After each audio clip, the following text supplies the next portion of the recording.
and we would meet in Toronto. And we were to do all this reading and everything, and then we were to write our own stories, our vocational stories. And I went off in early December to the Jesuit retreat house in Gloucester, Massachusetts, Eastern Point. My spiritual director, who was on the staff there at that time, he offered me the use of his rooms there, which look out onto the ocean, to do my writing. So I went off there, and I took with me again the works that had been published, Brother Abbott's, Brother Julian Ryan's, and whatever else I had. And I had a yellow pad to get started, and I sat down one evening I was there, and what always becomes difficult is to start the writing.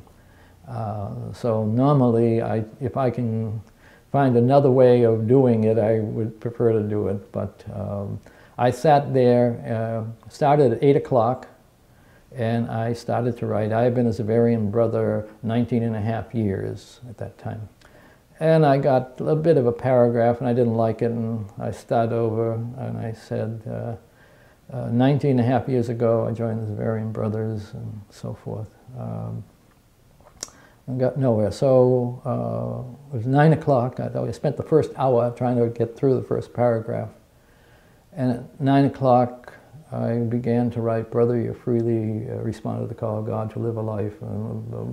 And I just went on, and I wrote until 1 o'clock in the morning. I wasn't looking at any papers. I wasn't thinking of themes. I wasn't thinking of what the content would be. It was something that just evolved out of me, probably over all the years of being a Xaverian, and probably back to my childhood, where I had first connection with the Xaverian Brothers, and my own uncle was a Xaverian brother. And at 1 o'clock, I stopped, and I realized I had written a basic rule of life. Was not my intention, but that's what was there. I went to the Toronto meeting, and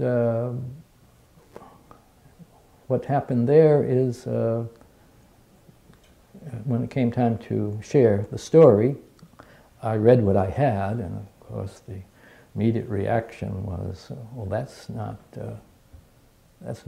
your personal story, and you've written something like a rule. So the question then came up as the meeting progressed, that everyone wanted to try to write a rule. So we agreed that they would do what they wanted to do, and we would have the third meeting at the Xavier Center in Danvers in April. And so we had that meeting, and what had happened was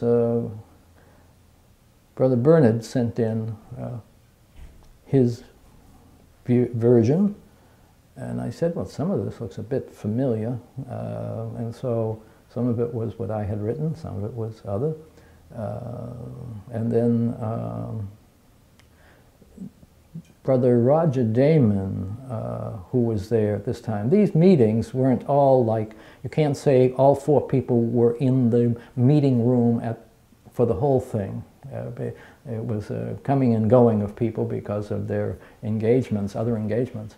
So he said, Brother Roger said, I have been an administrator. I am an administrator, he said. So you and Brother Bernard take a walk, and when you come back, I will have lined these things up. So we went out for an hour, we came back, and on the little seminar room that we had over there, he had taped up sections of each one's sort of thing. Saw that many of them were similar.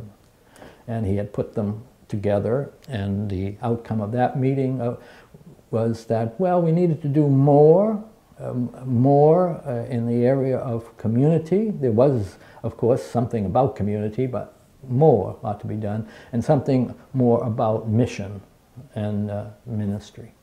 And so Brother Peter Fitzpatrick, who wasn't there at the beginning, came in. He said, let me try my hand at it.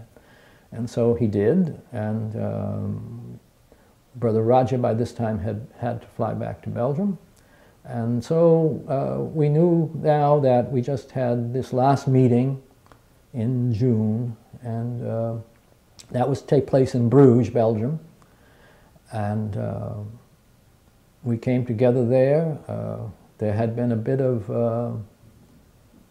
adding to the mission and ministry area, especially mission. And what came out of that last meeting was a consensus document, meaning there were things that I wanted in there that didn't get in there, somebody else wanted. People was thinking that I was going to put quotes of the founder in. I didn't do that.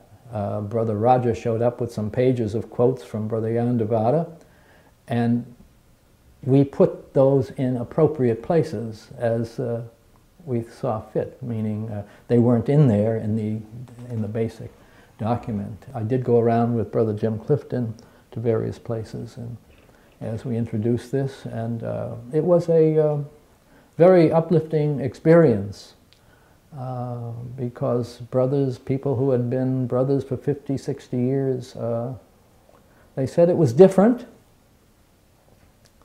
but somehow it spoke to them. And I believe that for many brothers to this day, the document still offers something to them in their own reflection.